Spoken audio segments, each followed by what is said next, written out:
Good morning बच्चों, हमने geography का चैप्टर पढ़ लिया था। अब हम हिस्ट्री का चैप्टर 2 पढ़ेंगे, early human society. Let's start with life of early man. अब अर्ली मैन मीन्स व्हाट?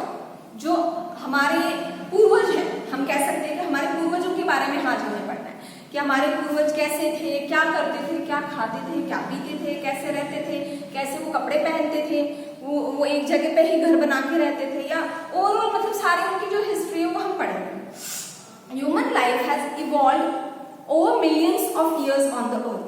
देखो, ऐसे नहीं है कि कल, हम तो ये भी पता है कि हमारे पूर्वज कौन है, बंदर थे हमारे पूर्वज, तो ऐसा भी नहीं है कि कल बंदर हम थे और आज अचानक हम इंसान बन गए।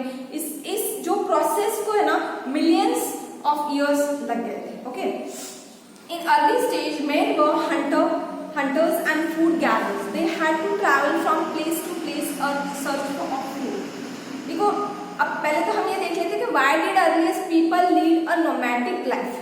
मतलब वो एक जगह पे क्यों नहीं रहता था, वो घुमंतु क्यों था? मतलब लाइक आज भी ऐसे कोई हम क्या कह सकते हैं, जातियां हैं जो अभी भी घुमंतु है, जो एक जगह पे नहीं रहती है। तो ये क्यों है, इसके रीजंस क्या है? If they stayed at one place for a long time, resources like plants and animals would finish.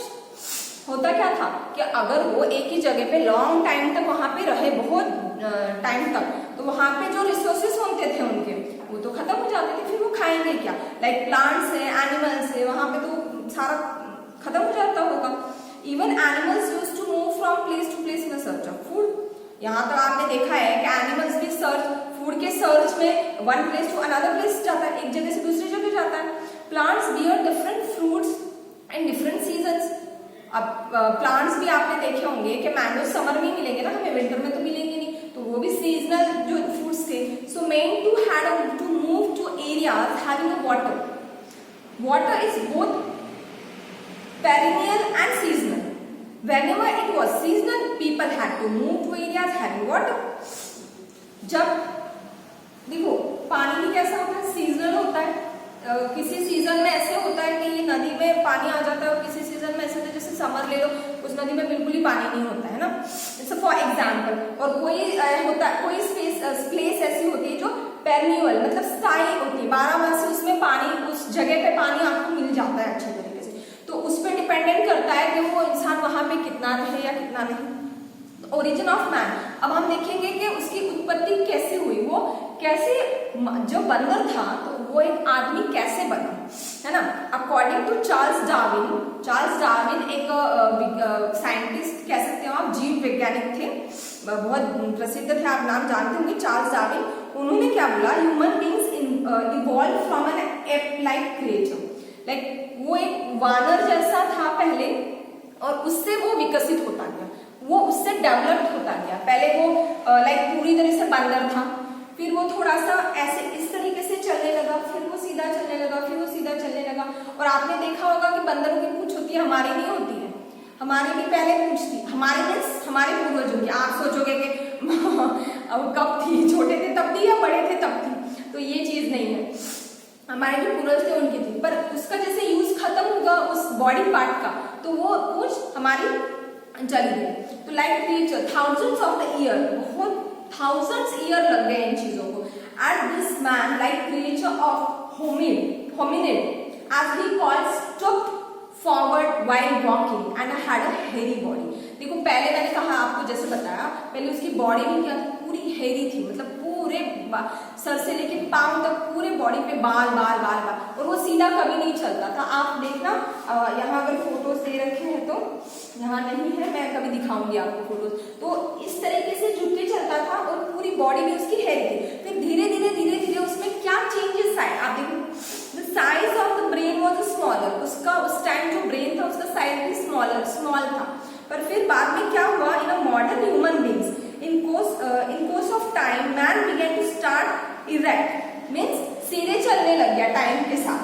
his arms grew strong हो गए, and he arms stronger हो गए, and he also developed flexible fingers and opposable thumb. the size of the brain also increased, size जो है brain की वो भी उसकी बड़ी हो गई थी। the neck become long, पहले जो है ना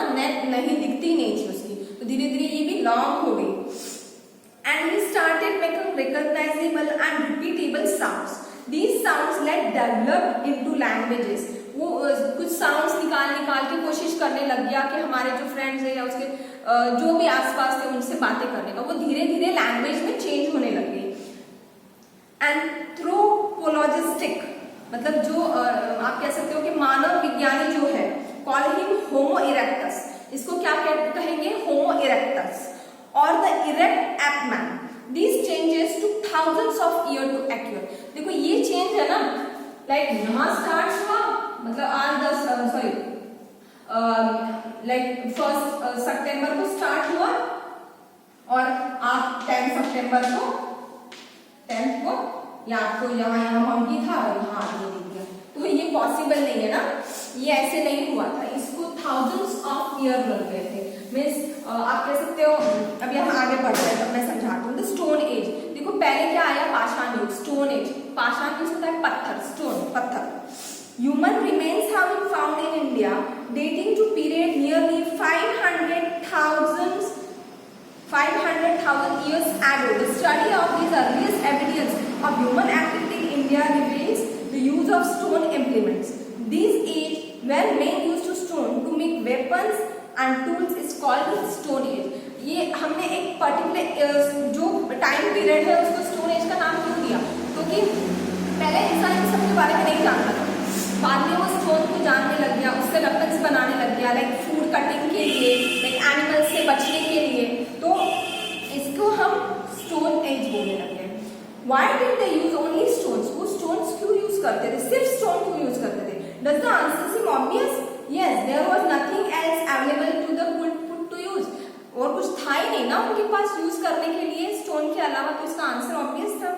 अब देखो ये एजेस थी, एजेस मीन्स क्या होता है, टाइम पीरियड, तो किस टाइम पीरियड में इंसान क्या था, लाइक आप अगर ये टाइम पीरियड लो तो इस टाइम पीरियड में इंसान बंदर था, एक मंकी, फिर इस टाइम पीरियड में वो थोड़ा सा झुका सा चलने लग गया था, उसकी हेवी बॉडी थी, जो ब्रेन था वो छोटा था, फिर क्या हो गया था, वो सीधा चलने लग गया था, उसके बाद में जो उसके फिंगर्स है वो भी फ्लेक्सिबल होने लग गए थे और वो अपने हाथों से काम करने लग गया था और उसका ब्रेन भी इंक्रीज होने लग गया था, सीधे चलने लग गया था। तो ये अलग अलग एजेस के नेम है, आपको ये नेम ध्यान रखना है, हम इनकी डिटेल बाद में पढ़ेंगे, इस चैप्टर में हम इसकी डिटेल नहीं पढ़ेंगे। Okay, palaeolithic age which lasted from 500,000 BC to about 10,000 BC। देखो अब ये BC क्या है, मैं आपको एक रफ आइडिया दे देती हूँ, ठीक है, आप बड़े क्लास में जाओगे तो अच्छे से पढ़ पाओगे इन चीजों को।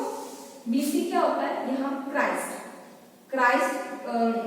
यू नो ना, जो क्रिश्चियंस के जो भगवान है क्राइस्ट, तो यहाँ तक जो है ना ये बिफोर BC आता है, जो BC बोलते हैं ना हम, लाइक उल्टा चलता है यहाँ पे, लाइक पहले कौन सा एज हुआ था, 500,000 BC है ना, फिर कौन सा पीरियड आया टू 10,000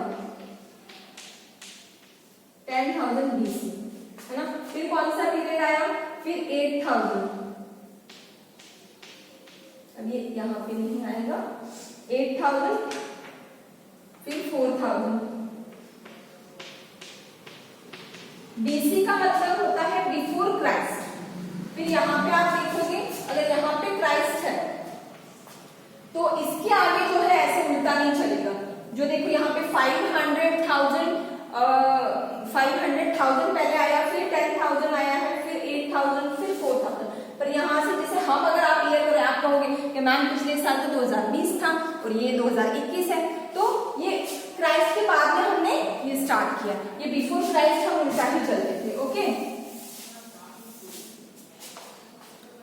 फिर मेसोलिथिक एज और middle stone age which lasted from 10,000 BC to 800 before Christ. फिर Neolithic age which lasted from 8,000 BC to 4,000 BC. फिर Calolithic age which lasted from 4,000 BC to 2,000 BC. This was when man used both stone and copper tools. ये जो as थी ना, तो इस as में क्या हुआ था, मैन स्टोन भी यूज कर रहा था और कॉपर भी यूज करने लग गया था, वो नॉलेजेबल हो गया था copper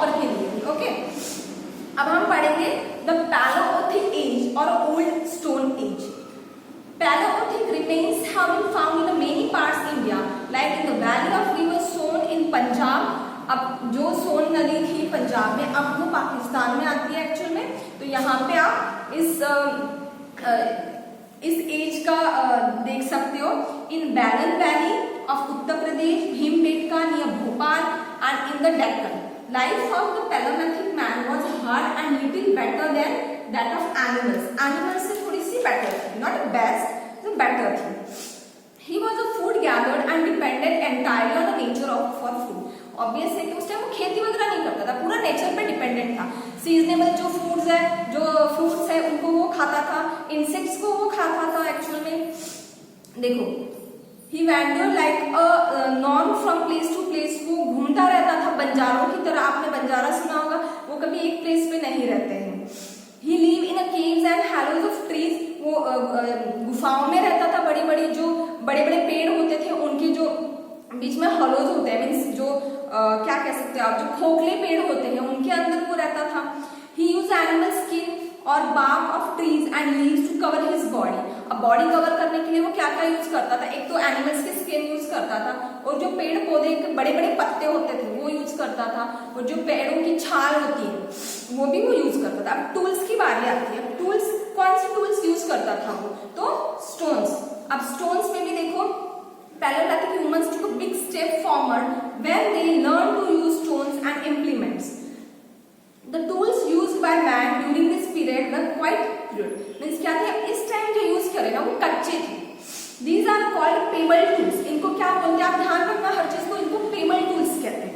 He made tools using flint, a kind of stone that chips easily. Like देखो, flint मतलब होता है जो चमकते भी है और आप ना इनको इजीली कट भी कर सकते हो। Some of these tools have been found, कहाँ मिलेंगे आपको? जैसे Kashmir valley and in Punjab near the river beds. The tools of this age can be divided into two categories. अब इनमें भी दो कैटेगरीज में उन्होंने टूल्स को डिवाइड किया है। Tools means what? उनके जो हथियार है, औजार है, उनको टूल्स बोलेंगे। Okay, core tools and flag implements. अब कोर टूल्स में क्या होंगे? This tools found in south India way made by chipping and shaping large stones. They way usually pear shaped sharp edge like a hand and used to cut trees, dig the earth, shape trees. ठीक है ना? Core tool जो होता है ना, वो क्या क्या यूज आते थे उनके? ट्रीज कट करने के लिए, जमीन खोदने के लिए, dig the earth, shape strikes etcetera.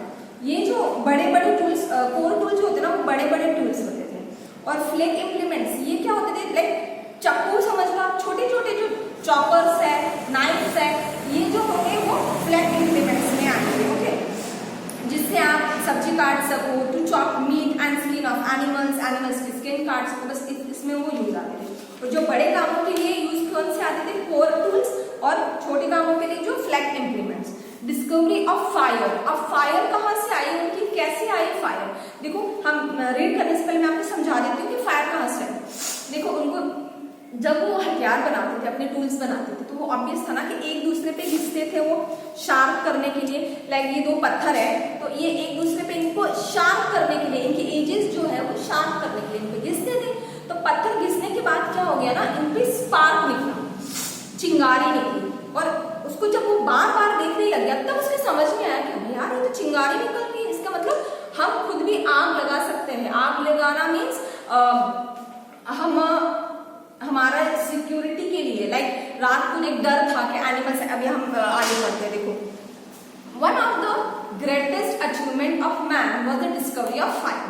Like all animals, early man feared the fire, that वो सब जैसे एनिमल्स डरते थे वैसे वो भी डरता था फायर से। The broke out in the forest due to lightning. Later the discovered how to produce fire itself. जब जंगलों में आग लगती थी तब पूरे एनिमल्स की तरह, सारे एनिमल्स की तरह उसको भी डर लगता था, पर जब उसने खुद प्रोड्यूस करी तो वो उसका डर मिट गया। The discovery of fire was probably accidental, मतलब ऐसे चला के अभी मैं चलो डिस्कवरी करता हूँ फायर की, ऐसे नहीं, वो एक्सीडेंटल हो गया था उनके अचानक। By the sparks made by striking two pieces of flint against each other. जब वो फ्लिंट को एक दूसरे पे शार्प करने के लिए घिसता गया तब वो अचानक से हो गया। He repeated his action and perhaps some dry leaves caught fire. जब उसने अपनी एक्शन को रिपीट किया तब क्या हुआ?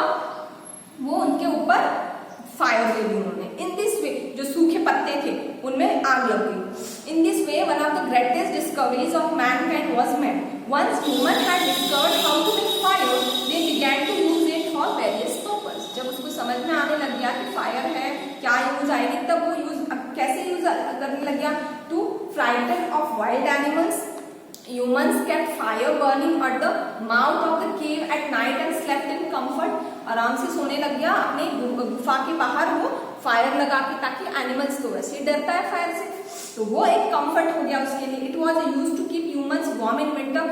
विंटर में जो उसको ठंड लगती थी, पहले ऐसे वुलन वगैरह कपड़े नहीं थे ना, तो उससे उसको वो गर्मी मिलने लग गई। Fire was use to cook and roast flesh of animals. Cooked food was easy to chew and digest. वो फूड पहले कच्चा मांस खाता था, अब वो पका के खाने लगे। अब उसे समझ में आने लग गया कि कच्चा मांस की कंपैरेटिवली जो पकने वाला मांस जब हम खाते हैं तो वो बहुत ही टेस्टी भी लगता है और डाइजेस्ट भी अच्छे से होता है, चू भी हम उसको इजीली कर पाते हैं। By the light of flower humans could work inside the caves at night. जैसे अंधेरे में वो काम नहीं कर सकते थे, तो अब वो अंधेरे में भी काम कर पा रहे थे। आर्ट एंड रिलीजन, अब देखो आर्ट भी स्टार्ट हो गया उस टाइम। जैसे जैसे वो डेवलप होता गया तो उसने आर्ट भी स्टार्ट कर दी। Early man also learn to paint the walls of his cave dwelling with, means जहां पे भी वो रहता है, ड्वेलिंग में उसका जहाँ रहने की जगह थी, उसके जो दीवारें थी उसको वो पेंट करने लग गया। कैसे पेंट करता था? With scene showing dancing figures, नाचते हुए इंसान, या ऑफ वाउंडेड एनिमल्स, या कोई घायल एनिमल्स होता था उसका। They thought they would be successful in the hunt and obtain magical power of their prey। क्या होता था एक्चुअली, वो जो खुद सोचता था ना वही वो उतार देता था अपने मन में। लाइक घायल एनिमल्स को दिखा दिया उसने, तो वो सोचता था कि मैंने इसको मारा है ना। डांसिंग, तो वो सोचता था कि मैं खुश हूँ, मैं डांस कर रहा हूँ। ऐसे पिक्चर्स वो वॉल पे बनाते थे। In the way art developed, for instance paintings in Bhimbetka caves in Madhya Pradesh. ऐसी ही पेंटिंग आपको मध्य प्रदेश में जो भीमबेटका है वहां पे आपको देखने को मिलेगी। इसको डिटेल में हम अगले चैप्टर्स में पढ़ेंगे। Thank you so much.